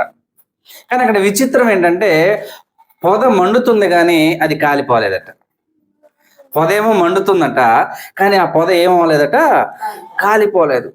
ఎంతసేపు చూసినా అదేమో మంట వస్తుంది, మండుతుంది, దగదగ మండుతుంది, కానీ ఆ పొద మాత్రం కాలిపోలేదు. మోషే కింద నుంచి పైకి ఎక్కిందాక ఆ వెలుగు అలాగే ఉంది, ఆ పొద మండుతూ ఉంది, కానీ ఆ పొద కాలిపోలేదు. దగ్గరికి వెళ్ళాడు. దగ్గరికి వెళ్ళినప్పుడు గడగడ వణిగిపోతుంటాడు మోషే. ఏంటి విచిత్రం, ఏంటి ఆశ్చర్యం? మోషే అక్కడికి పోవడానికి గల కారణం ఏంటో చెప్పండి మీరు. నేను చెప్పినటువంటి మాటలో మోషే అక్కడికి పోవడానికి కారణం ఏంటి? మోషేని ఆ కొండ మీదకి ఆకర్షించింది ఏంటో ఒకసారి చెప్పండి. నేను చెప్పంటారా? పొద మధ్యలో నుంచి మండుతుంది కానీ పొద ఏమవలేదట. అదే మోషేని పైకి నడిపించింది. ఇప్పుడు ఒక గుట్ట తగలబడుతుంది అనుకో, ఒక గుట్ట మధ్యలో నుంచి మంట లేసింది అనుకోండి. ఆ మంట వలన ఆ గుట్ట తగలబడిపోతుంటే అది క్యాజువల్, అది అంతే కదండి. ఒక గుట్ట మంట వస్తూ ఉంది, ఆ మంటకి ఆ గుట్ట తగలబడిపోతుంది, కాలిపోతా ఉంది అనుకోండి, అది పెద్ద విశేషమా? దాని దగ్గరికి మనం పోయి చూడాల్సిన అవసరం ఉంటుందా? అదేం అద్భుతం కాదు కదా, అర్థమవుతుందా? అదేం అద్భుతమా? అద్భుతం ఏం కాదు. మంట వేస్తే ఏదైనా తగలబడిపోతుంది అనుకోండి, అది అద్భుతమే కాదు, మంట పడింది కాబట్టి తగలబడిపోతాం. ఇక్కడ మోషేను కొండ మీదకి ఆకర్షించింది ఏంటో చెప్పమంటారా? పొద నడిమిన అగ్ని మండుచుంది కానీ పొద ఏమైపోలేదట, కాలిపోలేదు. చూశాడు మోషే, అరే ఏంటి అద్భుతం, ఏంటి అద్భుతం! పొద మధ్యలో భయంకరమైన మంట వస్తుంది కానీ పొద ఎందుకు కాలిపోలేదు? ఇదేంటో చూద్దాం, ఇది దేవుని అద్భుతమే అనుకున్నాడు. ఆ సన్నివేశమే మోషేను కింద నుంచి మరి ఆ పర్వతం మీదకి నడిపించింది. దాన్ని గుర్తించగలగాలి. ఒక వాక్యాన్ని మనం చదివేటప్పుడు లేక చెప్పబడుతున్న మాటలు మనం వినేటప్పుడు ఆ మాటల్లో మాధుర్యం ఏంటి, జ్ఞానం ఏంటి అనేది గ్రహించే శక్తిని మనం సంపాదించుకోవాలి. నేను వేసిన ఒక ప్రశ్న, మోషేని పైకి నడిపించినటువంటి అద్భుతం ఏంటి అన్నప్పుడు ఒక పొద మండుతూ ఉంది, అది తగలబడిపోతుంటే మోషే అక్కడికి పోవాల్సిన అవసరం లేదు. ఇంకా భయపడతాడు. ఆ పొద పోయి ఇంకోటి మొత్తం తగలబడితే ఈ లోపల నేను పైకి వెళ్ళాను, ఆ పొదల మధ్యలో ఇరుక్కున్నానంటే నా పని అయిపోద్దని మోషే అక్కడికి పోయి ఉండేవాడు కాదు. కానీ మోషేని పైకి నడిపించిన అద్భుత కార్యం ఏంటంటే, ఇదిగో పొద మండుచుంది కానీ ఆ పొద కాలిపోలేదు. చూశాడు చాలాసేపు, ఇది ఆశ్చర్యం, ఇది అద్భుతం, ఇది దేవుని కార్యమే. అప్పుడు వెళ్ళాడండి గొర్రెల మొత్తాన్ని వదిలేసి పైకి నడుచుకుంటూ. మోషేని ఏది ఆకర్షించిందో మనం గమనించాలి. అదే దేవుని యొక్క జ్ఞానము, అదే ఆత్మ సంబంధమైన జ్ఞానం అంటే అదేనండి. అయితే చక్కగా ఆ అద్భుతాన్ని చూసినటువంటి మోషే ఇది ఏమిటో అని చూడడానికి పైకి వెళ్ళాడు. పైకి వెళ్ళిన తర్వాత ఇదిగో అక్కడ దేవుడు దిగి వచ్చి తన దూతను పంపించి అక్కడ మోషేతో మాట్లాడుతున్నాడు. ఏమని మోషేతో మాట్లాడాడంటే, మోషేతో మాట్లాడుతున్నటువంటి మాట, నేను నీ తండ్రి దేవుడను. మొట్టమొదటిగా ఏమంటున్నాడు ఇక్కడ, నేను నీ తండ్రి దేవుడను అనగా అబ్రహాము దేవుడను, ఇస్సాకు దేవుడను, యాకోబు దేవుడను. ఎవరు ఏంటి అని వెతకడానికి వెళ్ళినటువంటి మోషేకు ఆ పొద నడిమిన మండుతూ ఉన్నటువంటి ఆ మంటల్లో నుంచి వచ్చినటువంటి శబ్దం ఏంటంటే, నేను మోషే నీ చెప్పులు విడుము, నీవు నిలుచున్నటువంటి ప్రదేశము అతి పరిశుద్ధ ప్రదేశం, ఇది దేవుని సన్నిధి, కాబట్టి చెప్పులు విడిచి పైకి రా అని మోషేతో స్వరం వినపడింది. ఆయన చెప్పులు విప్పి బోళ్ళబడిపోయాడు, పైకి వెళ్ళిపోయి ఆ వెలుగును చూడలేకపోయాడు, గడగడ వణికిపోతున్నాడు. స్వరం వినపడుతుంది, భయంకరమైనటువంటి వెలుగు వస్తుంది. అయితే అక్కడ అద్భుతం జరుగుతుంది. ఏంటంటే పొద కాలిపోలేదు, స్వరం వినపడుతుంది. భౌతికమైన మనిషి కనపడలేదు, పొదలో నుంచి అగ్నిలో నుంచి మాటలు వినపడుతున్నాయి. ఎలాంటి మాట వినపడుతుందంటే వాస్తవమైనటువంటి మాట వినపడుతుంది. కళ్ళబొల్లి మాటలు కాదు, మబ్బి పెట్టే మాటలు కాదట. మోషే నేను నీ తండ్రి దేవుడను అనగా అబ్రహాము దేవుడను, ఇస్సాకు దేవుడను, యాకోబు దేవుడను. ఇప్పుడు మోషే ఏ సంతానంలో నుంచి పుట్టినవాడు? అబ్రహాము సంతానమే కదండి మోషే. అబ్రహాము సంతానంలో నుంచి వచ్చినవాడే. ఆ మోషేకి పితరులు ఎవరు? అబ్రహాము, ఇస్సాకు, యాకోబులు. ఇప్పుడు స్పష్టంగా ఈ అగ్నిలో నుంచి వచ్చేటువంటి ఆ శబ్దం ఏమని పలుకుతుందంటే, నేను అబ్రహాము దేవుడును అంటే అప్పుడు మోషే అలర్ట్ అయిపోయాడు. అమ్మో, అటైతే అబ్రహాం, ఇస్సాకు, యాకోబులు ఏ దేవుణ్ణి అయితే నమ్మారో, మమ్మల్ని ఆ ఐగుప్తు దేశంలో నుంచి ఆ ఇశ్రాయేలు ప్రజలను నడిపించే దేవుడు ఎవరో ఆయన ఈయనలాగుంది. గడగడ వణికిపోతున్నాడు మోషే. అక్కడ అంటున్నాడు, నేను అబ్రహాము దేవుడను, ఇస్సాకు దేవుడను, యాకోబు దేవుడను. ఎందుకంటే ప్రపంచంలో అనేక మంది ఉంటే ఆ సర్వలోకాలని కలిగించినటువంటి దేవుడు నేను అబ్రహాము దేవుడను, ఇస్సాకు దేవుడను, యాకోబు దేవుడనని పర్టికులర్గా భూమి మీద ప్రాణాలు విడిచేసి వెళ్ళిపోయి చచ్చిపోయి ఉన్నారు ఆల్రెడీ. అప్పటికి మోషేతో మాట్లాడుతున్నటువంటి కాలంలో అబ్రహాం, ఇస్సాకు, యాకోబులు భూమి మీద ఉన్నారా? లేరు, చనిపోయారు. వాళ్ళు ఎప్పుడో ఎంతో కాలం అయిపోయింది, సుమారు ఒక 400 సంవత్సరాలు అయిపోయింది. మోషేతో అబ్రహాం, ఇస్సాకు, యాకోబుల గురించి దేవుడు మాట్లాడుతున్నప్పుడు అప్పటికి వీళ్ళు ముగ్గురు చనిపోయి 400 ఏళ్ళు అయిపోయింది.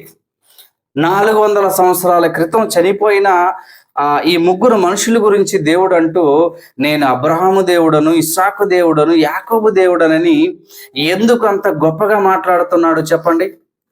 ఇది చెప్పడానికి నేను ఇంత చెప్పాను మీకు. ఎందుకు ఎక్స్పెషల్గా నేను అబ్రహాము దేవుడను అని పరిచయం చేస్తున్నాడు మోషేతో? నేను ఇస్సాకు దేవుడను, యాకోబు దేవుడను అని ఎందుకు చెప్తున్నాడు చెప్పండి? ఎందుకు చెప్తున్నాడు అనంటే ఆ పదంలో నుంచి ఒక అద్భుతమైన విషయాన్ని మనం నేర్చుకోవాలి. ఎందుకు అంటే వారి యొక్క క్యారెక్టర్, వారి యొక్క విశ్వాసము, వారి యొక్క భక్తిని బట్టే దేవుడు నేను అబ్రహాము దేవుడను అంటే దేవుడే భూమి మీద ఆఫ్టర్ ఆల్ మనిషిగా ఉన్నటువంటి ఒక వ్యక్తిని చూసి నేను అబ్రహాము దేవుడినయ్యా అని ప్రపంచానికి ఎందుకు పరిచయం చేస్తున్నాడు చెప్పండి? పరిచయం అవుతున్నాడు ఎందుకు చెప్పండి? అర్థమవుతున్నాయని నేను చెప్పేది. నేను అబ్రహాము దేవుణ్ణి అని లోకానికి ఎందుకు తను తాను పరిచయం చేసుకుంటున్నాడు? ఎందుకు వ్యక్తిని మెన్షన్ చేస్తున్నాడు? నేను అబ్రహాము దేవుడను, ఇస్సాకు దేవుడను, యాకోబు దేవుడను అని ఎందుకు పరిచయం చేసుకుంటున్నాడు? వీరి పేర్లను ఎందుకు పెట్టాడు అంటే వారి జీవితాలు దేవునికి అంత అనుగుణంగా ఉన్నాయి. వారి జీవితాలు దేవుని పట్ల సాక్ష్యంగా జీవిస్తున్నాయి. దేవుడు తన చిత్త ప్రకారంగా ఏదైతే ఒక భక్తిపరుడు జీవించాలని కోరుకున్నాడో అదే జీవితం అబ్రహాములో చూడొచ్చు, ఇస్సాకులో చూడొచ్చు, యాకోబులో చూడొచ్చు.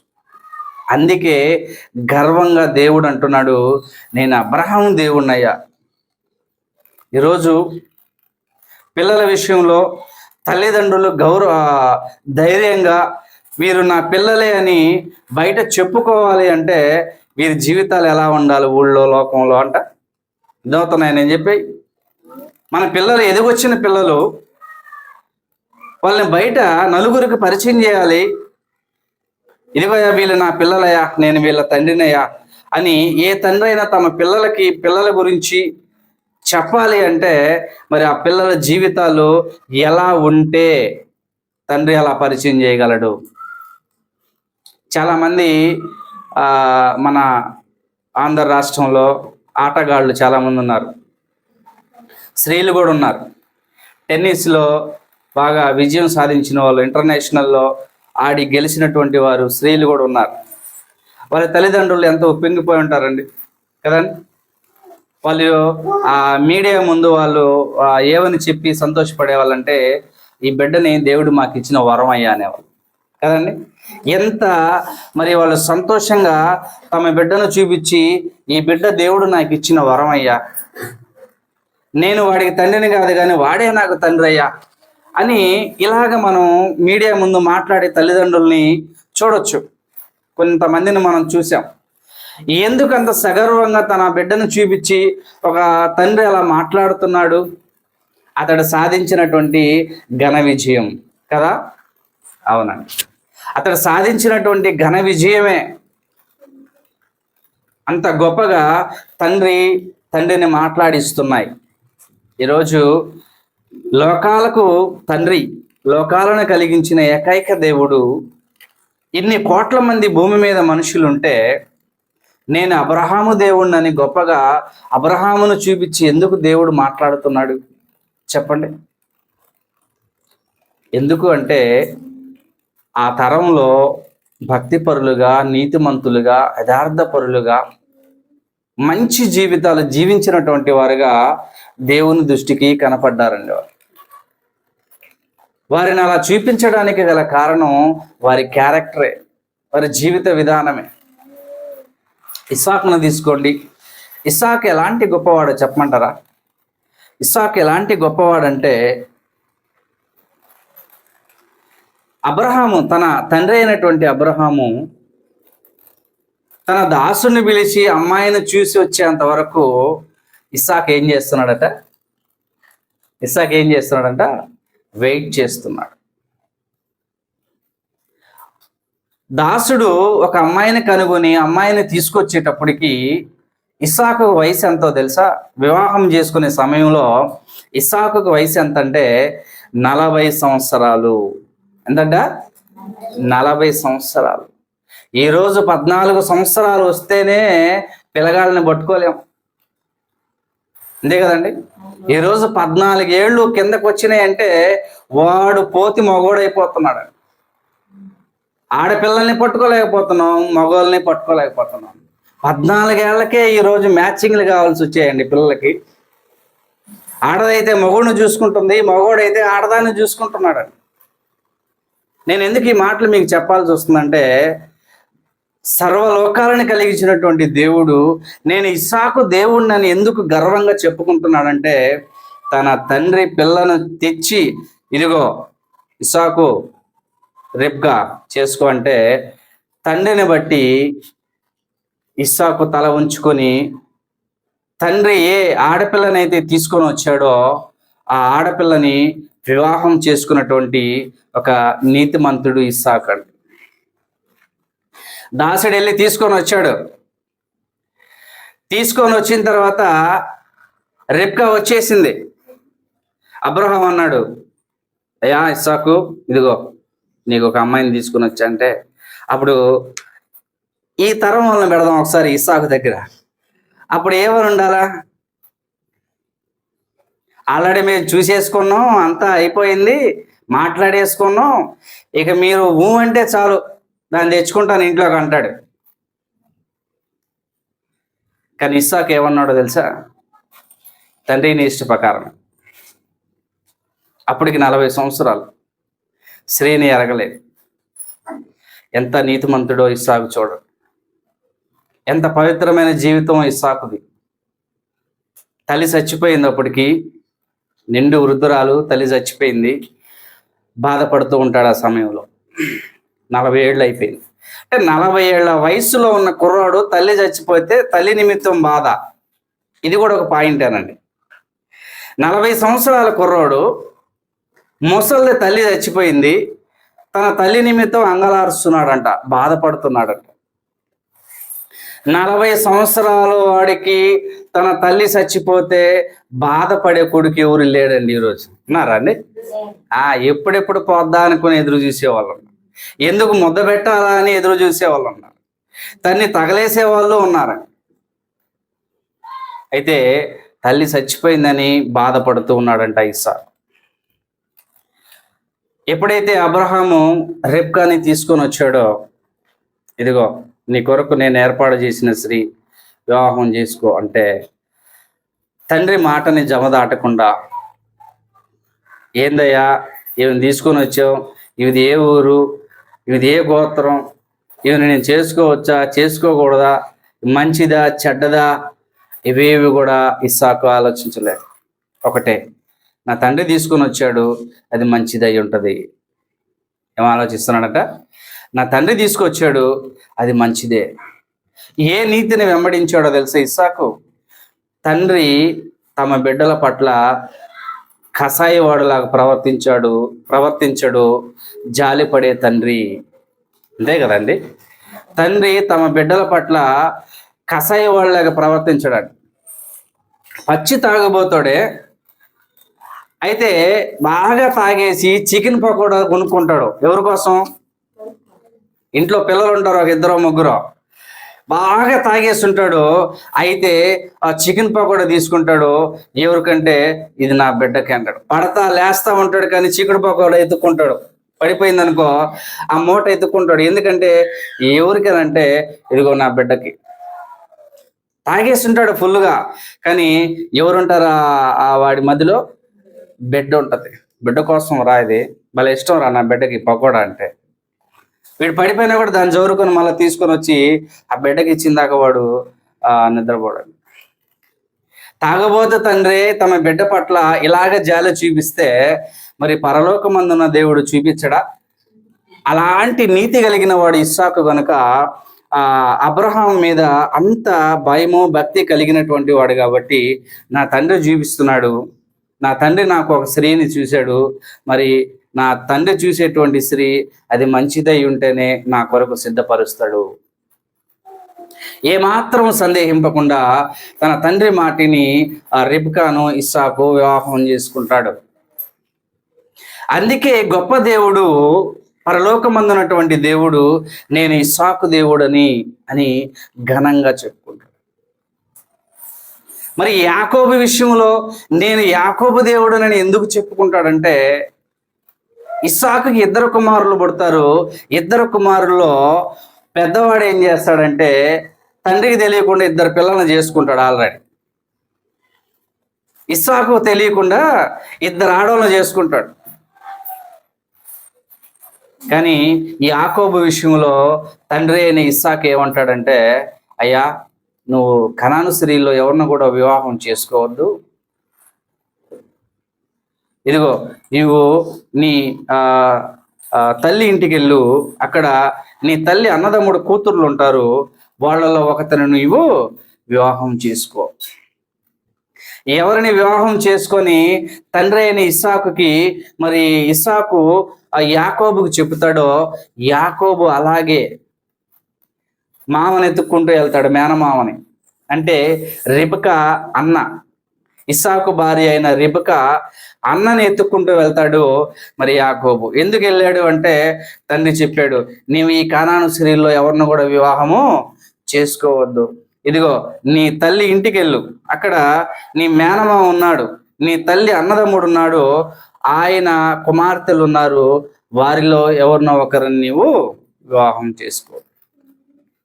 యాకోబు కూడా తండ్రి మాటిని తండ్రి చెప్పినట్టుగా యాకోబు వెళ్ళి అక్కడ వివాహం చేసుకోలేనటువంటి పరిస్థితిని కూడా మనం చూడొచ్చు.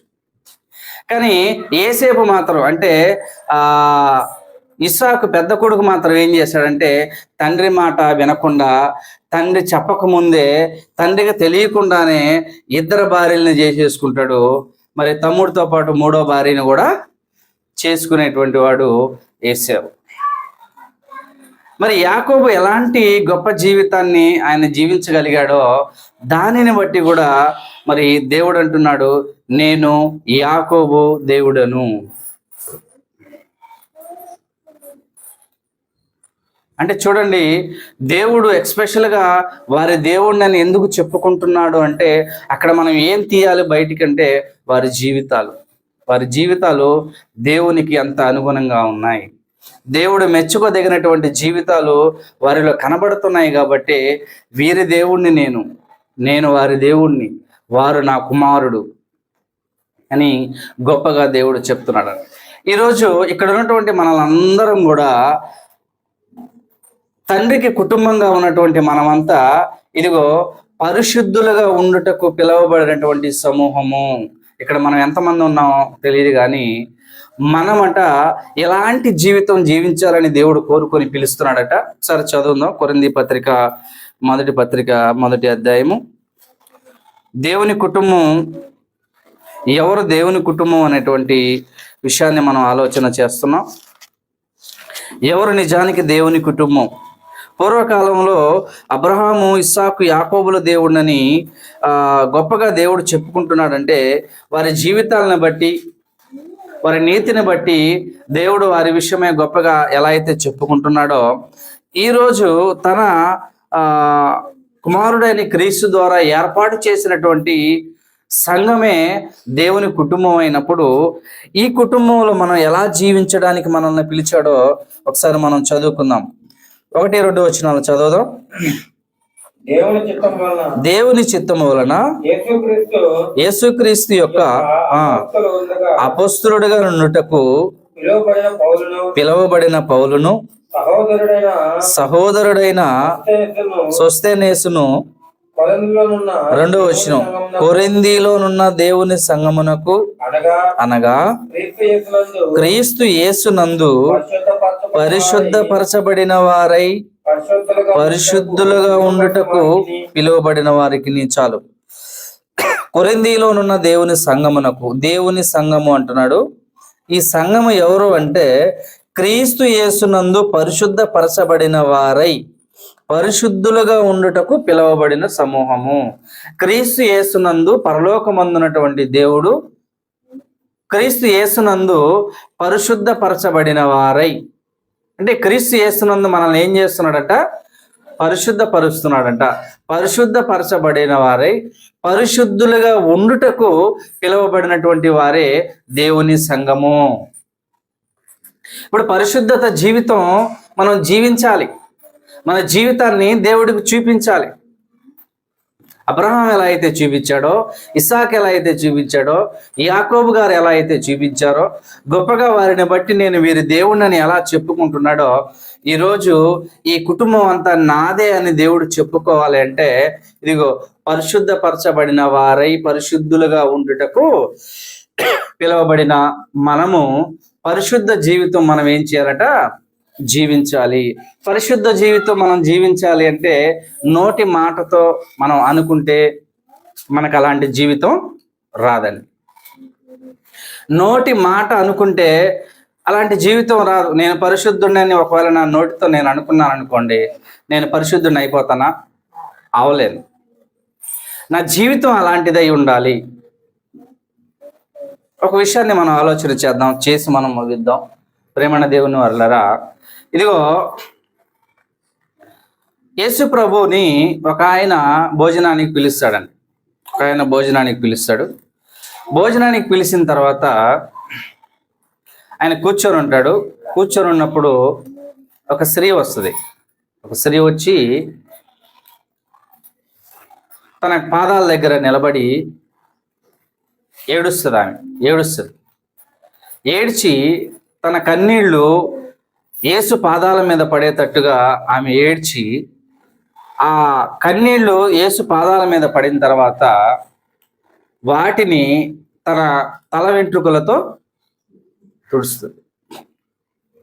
అప్పుడు ఈయనను భోజనానికి పిలిచిన తర్వాత ఈయనతో పాటు వచ్చినటువంటి శాస్త్రులు, పరిసయ్యులు ఏమంటారంటే, వాళ్ళు లోపల సనుక్కుంటూ ఉంటారు యేసు ప్రభు మీద.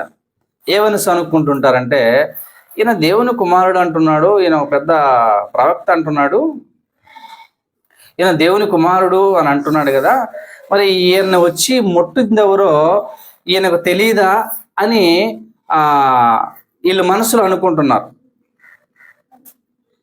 వచ్చి ఈయన పాదాలు ముడితే ఈయన ఏంది కామ్గా ఉన్నాడు అని వీళ్ళు మనసులో అనుకుంటున్నారు. వాళ్ళ మనసులో అనుకున్నటువంటి మాటని ఈయన పైకి చెప్తాడని. ఎందుకు మీరు ఇలాంటి ఆలోచిస్తున్నారు? ఆమె చేస్తున్నది మీరు ఎరిగి ఉన్నారా? ఆమెట యేసు ప్రభు దగ్గరకు వచ్చి ఎందుకు ఏడ్చిందో చెప్పండి ఒకసారి. యేసు ప్రభు దగ్గరికి ఆమె వచ్చి ఎందుకు ఏడ్చింది? ఆయనను భోజనానికి పిలిచిన వాళ్ళు ఎందుకు ఏడవలేదు ఆయన చూసి? చెప్పండి అండి. భోజనానికి పిలిచారు, ఆయనతో పాటు కొంతమంది వచ్చారు.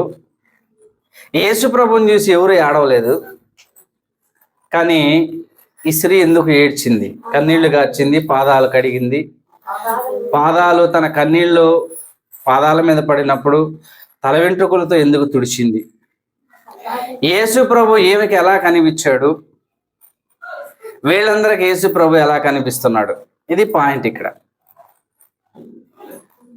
యేసు ప్రభుని చూసి మొట్టమొదటగా ఆమెకి ఏమర్థమైందంటే నేను పాపిని అని గుర్తించింది. అర్థమవుతుందా? పరిశుద్ధుడైన క్రీస్తును చూసినప్పుడు, ఆయన చేసేటువంటి అద్భుత కార్యాలు, మహత్కార్యాలు, సూచక్రియలను చూసినప్పుడు ఈయన దైవం అని గుర్తించింది. ఆయన దేవుడు అయినప్పుడు నేను పాపిని అని గుర్తించింది ఆ స్త్రీ. ఎంత గొప్ప విషయం అండి! ఆ స్త్రీ నేను పాపిని, నేను చేసేటువంటి ఆ వృత్తి పాపానికి సంబంధించింది, అది చెడ్డ కార్యము.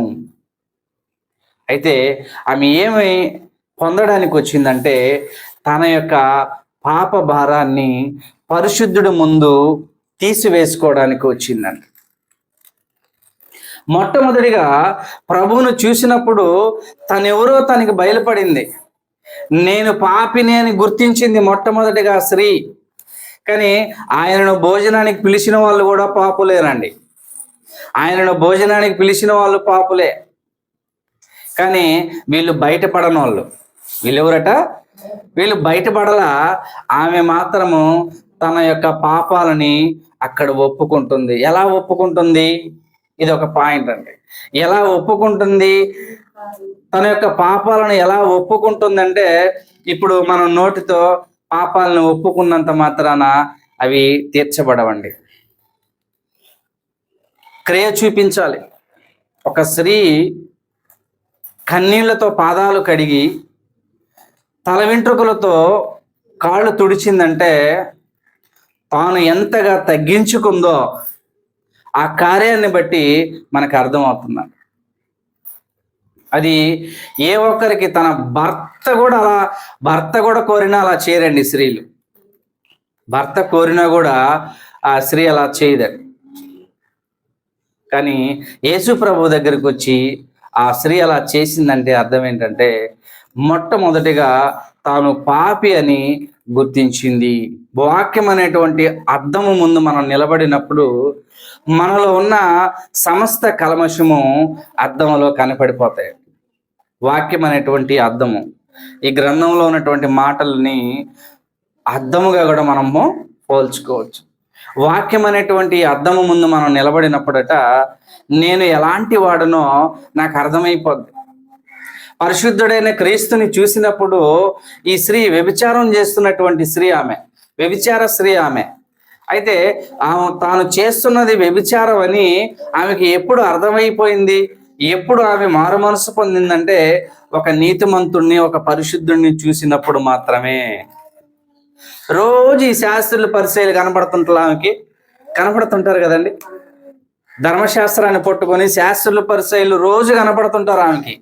వాళ్ళలో ఎవరిని చూసినప్పుడు కూడా ఆమెకు అలాంటి ఆలోచన రాలేదు కదా. మరి యేసు ప్రభువును చూసినప్పుడు ఎందుకు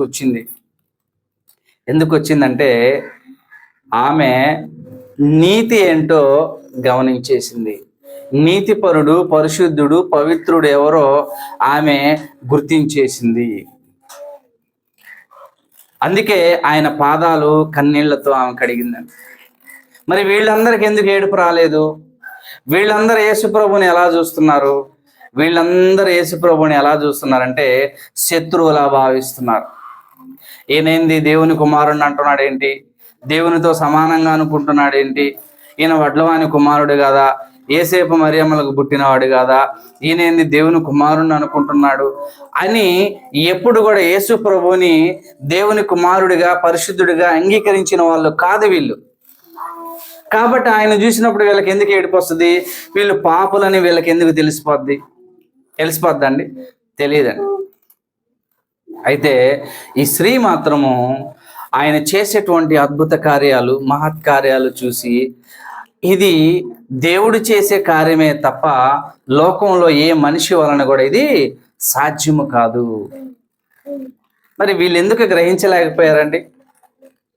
ఆమె చూసినట్టుగానే ఈ శాస్త్రుల పరిసయ్యులు కూడా యేసు ప్రభు చేసేటువంటి ఆ కార్యాలు చూశారు కదా, వీళ్ళు ఎందుకు గుర్తించలేకపోయారంటే వీళ్ళు కళ్ళుండి గుడ్డోళ్ళు. ఎలాంటి వాళ్ళంట?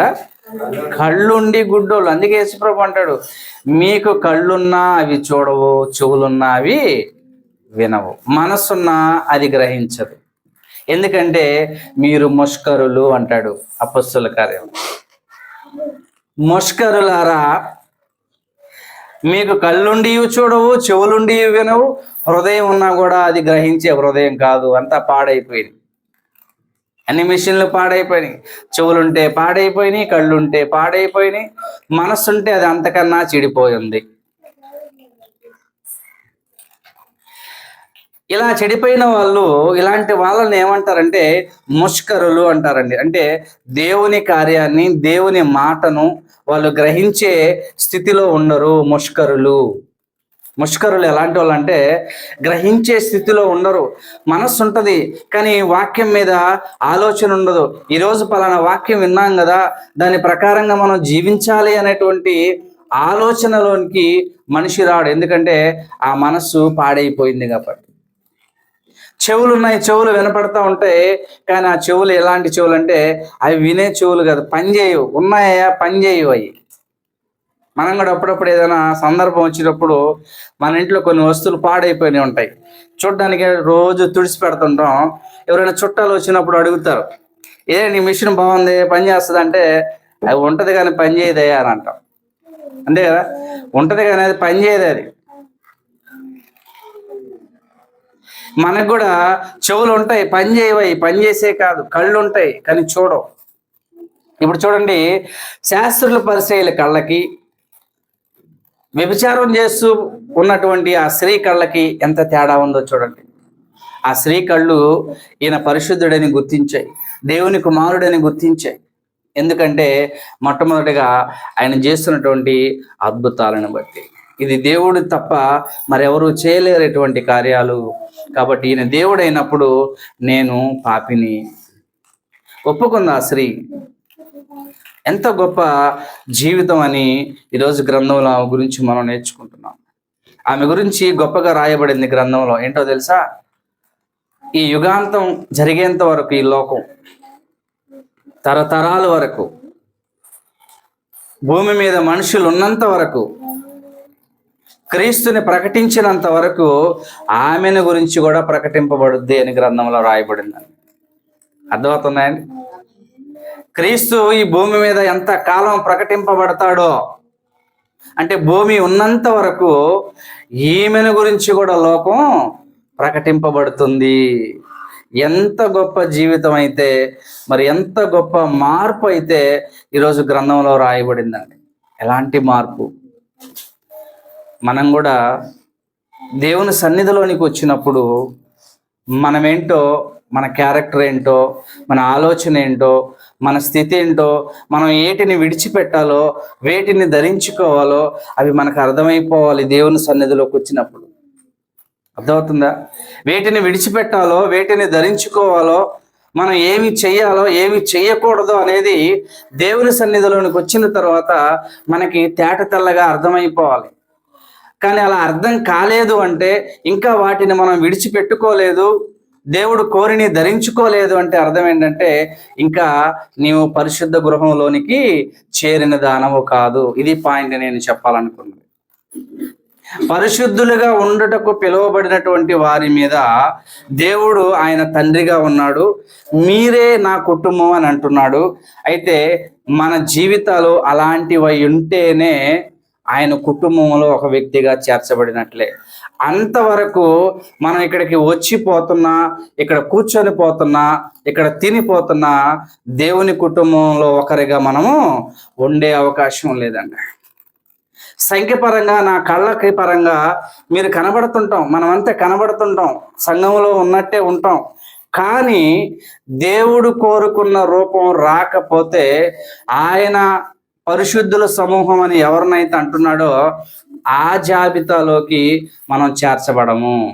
మామూలుగా అయితే వచ్చిపోతుంటాం, నాకైతే కనబడుతుంటారు మీరంతా, అంతే కదండి. కానీ ఇక్కడ విచిత్రం ఏంటంటే, ఆయన పరిశుద్ధ సమూహంలో నేను ఒకటిగా ఉండాలి, నన్ను ఒకటిగా చేర్చుకోవాలంటే మనం ఎలా ఉండాలంటే, ఏది చేయకూడదో దాన్ని విడిచిపెట్టేసి ఉండాలి, ఏది ధరించుకోవాలో దాన్ని మనం ధరించుకొని ఉండాలి. అలా సమస్తము మనం ఏం చేయాలంటే, దేవుని ఆధీనంలో దేవుడు చెప్పినట్టుగా మనం బ్రతికే వారమై ఉండాలి. మనం ఆలోచించాలి, ఇప్పుడు నేను దేవుని కుటుంబంలో ఒకటిగా ఉండాలని ఆశపడుతున్నానా? అయితే నేనేం చేయాలి? దేవుని కుటుంబంలో ఒకటిగా ఉండాలంటే నేనేం చేయాలి? ప్రతి దినం మనం ఏం చేయాలంటే ఆలోచన చేయాలి. ఇదిగో నేను దేవుని కుటుంబంలో ఇప్పుడు ఒకటిగా ఉండడానికి నాకు అర్హత ఉందా? ప్రతినిత్యం మనం ఆలోచన చేయాలట. ప్రతిదినం మనం దాని గురించి ఆలోచన చేయాలంట. ఈరోజు మనం కన్ను మూస్తే దేవుని సన్నిధిలో మనం ఉంటామా పరలోకంలో? అది ఆలోచన చేయాలి. సంఘంగా కూడుకుంటున్నటువంటి మనం, ఇది పరిశుద్ధుల సమూహము, వీరికి నేను తండ్రినై ఉంటాను అన్నాడు. మరి ఇప్పుడు నేను ఆలోచించాలి, ఈయన నాకు తండ్రేనా? నేను ఆయనకు కుమారుణ్ణేనా? ఆయనకు కుమార్తెనేనా? అయితే అలా కాకపోతే వెంటనే అలా అయిపోవాలి. ఇప్పుడు ఆ అవకాశం నాకు లేదా, వెంటనే దాన్ని నేను వినియోగపరుచుకోవాలి. ఇప్పుడు నేను ఏమైపోవాలి? దేవుని కుమారుణ్ణి అయిపోవాలి. అందుకే ఒక మాట, చక్కని మాట, స్వార్థని విన్న తర్వాత 3000 మంది ప్రజలు ఏమని ప్రశ్నించారో ఒకసారి మనం చూద్దాం. అది చూసి మనం ముగించుకుందాం. అపొస్తలుల కార్యములు 2వ అధ్యాయము 36వ వచనం నుంచి మనం చదువుదాం. అపొస్తలుల కార్యము 2వ అధ్యాయం 1వ వచనం నుంచి పేతురు ఏం చేస్తాడంటే, అక్కడ ఉన్నటువంటి ఇశ్రాయేలు ప్రజలందరికీ స్వార్థ ప్రకటిస్తాడు. యేసు ప్రభుని దేవుని కుమారుడిగా, లోక రక్షకుడిగా అంగీకరించినటువంటి యూదులందరికీ పేతురు స్వార్థను అందిస్తాడు. అందించిన తర్వాత 36, 37 వచనాలు ఒకసారి ఏం జరిగిందో మనం చూద్దాం. 36వ వచనం 2వ అధ్యాయం అపొస్తలుల కార్యములు, మీరు సిలువ వేసిన యేసునే దేవుడు ప్రభువుగాను క్రీస్తుగాను ఇది ఇశ్రాయేలు వంశం అంతయు రూఢిగా తెలుసుకునేవాళ్ళని చెప్పాను. అదనమాట. ఈ స్టోరీ అంతా విని, చరిత్ర అంతా వినిన తర్వాత 37వ వచనంలో ఏమంటున్నారో చూద్దాం. వారు ఈ మాట విని, వాళ్ళకి హృదయం ఉంది. అయితే వాళ్ళకి ఏముందట? హృదయం ఉంటే, హృదయాన్ని ఏం చేయాలంటే మనము నొచ్చుకోవాలంట. హృదయము నొచ్చుకొని, సహోదరులారా మేమేమి చేతుమని పేతురును కడమ అపొస్తలులను అడుగగా చాలు. సువార్త మొత్తం విన్నారు. అవునయ్యా, మనోళ్ళు చేసినటువంటి తప్పిదమే, ఆయన లోకరక్షకుడు, ఆయన యేసు ప్రభు దేవుని కుమారుడే, అయితే మేము ఆయనను అంగీకరించలేదు, మా రక్త సంబంధులు, మా బంధువులందరూ మరి ఆయనను సిలువ వేసి మొత్తానికి చంపేశారు.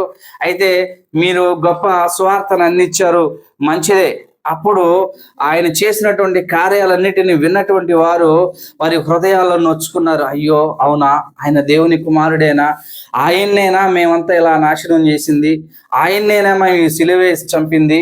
అట్టయితే వాళ్ళు హృదయంలో నొచ్చుకున్నారు. హృదయంలో బాధపడి వాళ్ళు ఏమడుగుతున్నారంటే, సహోదరులారా, అయితే మేము ఇప్పుడు ఏం చేయాలో చెప్పండి అయ్యా, మాకు అంటుకున్నటువంటి ఆయనను చంపినటువంటి పాపం మేము పోగొట్టుకొని ఆయనకు శిష్యుడిగా మేము చేరాలి అంటే అయితే మేము ఇప్పుడు ఏం చేయాలో చెప్పండి. అదే కదండి అడిగింది వాళ్ళు, అదే ఆ మాట అడిగారు. సహోదరులారా, అయితే మేము ఇప్పుడు ఏం చేయాలో చెప్పండి.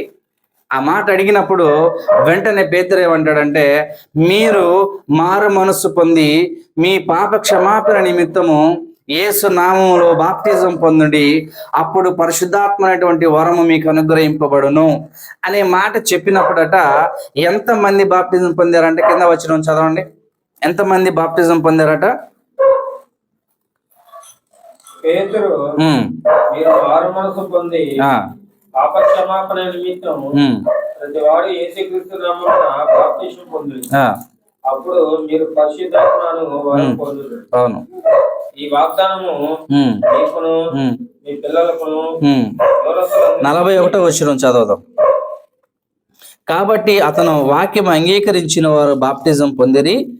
ఆ దినమందు ఇంచుమించు 3000 మంది చేర్చబడేది. ఎంతమంది అంట మారు మనసు పొందారు? హృదయంలో ఎంతమందికి ఈ వాక్యం గుచ్చుకుందట?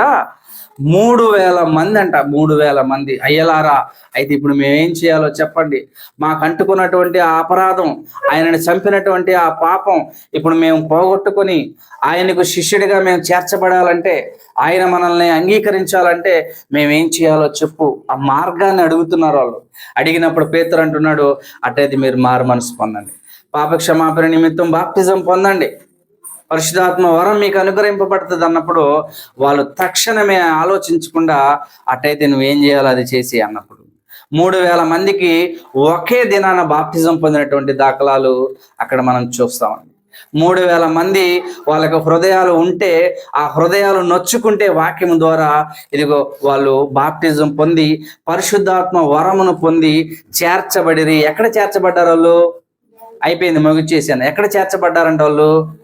సంఘంలోనికి చేర్చబడ్డారు. అంటే దేవుని ఇంటిలోనికి వారు చేర్చబడ్డారు. ఇలా జరగకుండా, మారు మనసు పొందకుండా, బాప్తిజం పొందకుండా, మనం మార్పు చెందకుండా ఉంటే ఆయన కుటుంబంలోనికి మనం ఏమో అంట చేర్చబడము. ఆయన కుటుంబంలోనికి చేరితేనే ఆయన మనకు తండ్రిగా ఉంటాడు, మనం ఆయనకు పిల్లలముగా. గొప్పగా చెప్పుకుంటున్నాడు ఇశ్రాయేల్ ప్రజలను చూసి, వీరు నా పిల్లలు, వీరు నా ప్రజలు, నేను వారికి తండ్రిని. ఇప్పుడు మనల్ని కూడా ఆయన చూసి వీరు నా పిల్లలు, నేను వారికి తండ్రిని అనాలి అంటే మనం ఏం చేయాలట? ఇదిగో ఈ కార్యాలు మనం చేయాలి. ఏదైనా బాప్టిజమే కాదు, మన జీవితంలో మైనస్గా ఏదైతే ఉందో వాటినన్నిటిని తీసివేసుకోవాలి. దేవుడు కోరుకున్న రూపంలోనికి మనం రావాలి. అలాంటి వారు మాత్రమే తన కుటుంబంలో ఒక వ్యక్తిగా ఉంటారు. అలాంటి వారికి మాత్రమే ఆయన తండ్రిగా ఉంటాడు. ఇప్పుడు చూద్దాం, ఎఫెసీ పత్రిక 3వ అధ్యాయం 14వ వచనంలో, ఏ తండ్రిని బట్టి కుటుంబం అని పిలువబడుచుందో, ఆయన మనకు తండ్రి అంటే ఆయనకు తగ్గ పిల్లలుగా మనము ఉండాలి. అందుకే ఒక మాట అంటాడు, నేను పరిశుద్ధుడై ఉన్న ప్రకారం మీరును పరిశుద్ధులై ఉండుడి. దేవుడు పరిశుద్ధుడు కాబట్టి మనం కూడా పరిశుద్ధులై ఉన్నప్పుడు మాత్రమే ఆయన మనకు తండ్రి అవుతాడు, మనం ఆయనకు పిల్లలంగా అవుతాం. కనుక ప్రియమైన దేవుని వారలారా, నేను దేవుని కుటుంబంలో ఒకడిని, దేవుని బిడ్డగా ఉండాలని ఎవరైతే అనుకుంటారో వారు మంచి జీవితాన్ని జీవించాలి. అనగా దేవుడు కోరుకున్నటువంటి జీవితం మనిషి జీవించాలి. అలాంటి జీవితం మనం జీవించినప్పుడు మాత్రమే ఆయన కుటుంబంలోనికి మనం చేర్చబడుతున్నాం. కనుక ఈ విషయాన్ని విన్నటువంటి మనం కూడా మన జీవితంలో ఉన్నటువంటి మైనస్ని తొలగించుకొని ఇదిగో దేవుని వైపుకి మనం తిరిగినప్పుడు, ఆయన కోరుకున్నవే మన జీవితంలో మనం చేసినప్పుడు మనం కూడా దేవునికి పిల్లలంగా మనం ఉండగలం. కాబట్టి ఈ మాటలు ఎంతో ఓపికతో విన్నటువంటి మీ అందరికీ ప్రభువైన క్రీస్తు నామములో వందనాలు తెలియజేసుకుంటూ నేను